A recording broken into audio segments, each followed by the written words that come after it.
नमस्कार. माझे मित्र प्रशांत वनकुरे, बाळकृष्ण लॅब यांचे गेले माझ्याकडं एक 15 वर्षापासून ते सेवा पुरवतात. ते सेवेमध्ये माझा वेलनेस क्लब आहे वजन कमी करायचा.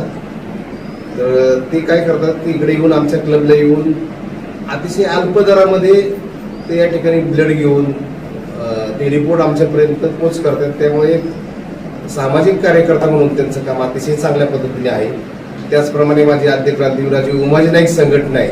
या संघटनेच्या माध्यमातून गेले अनेक वर्ष विविध प्रकारचे कॅम्प आम्ही घेत असतो आणि त्या कॅम्पमध्येही त्यांचा एक सिंहाचा वाटा आहे, कारण बरेचसे कॅम्प त्यांनी आमच्याकडे केलेले आहेत. आणि त्या ठिकाणी मग शिबिर असतील, डोळे तपासणी असेल किंवा वेगवेगळे न्यूट्रिशन बॉडीची तपासणी असेल, थायरॉइड असेल, त्याचप्रमाणे शुगर असेल, असे कॅम्पमध्ये त्यांचं योगदान खूप आहे. आणि विशेष सांगायचं म्हणजे कोरोनाच्या काळामध्ये त्यांनी स्वतः माझ्या घरी येऊन चेकअप केलेलं आहे आणि अशा खूप साऱ्या सेवा त्यांनी दिलेल्या आहेत. तरी त्यांच्या पुढील वाटचालीत खूप खूप शुभेच्छा.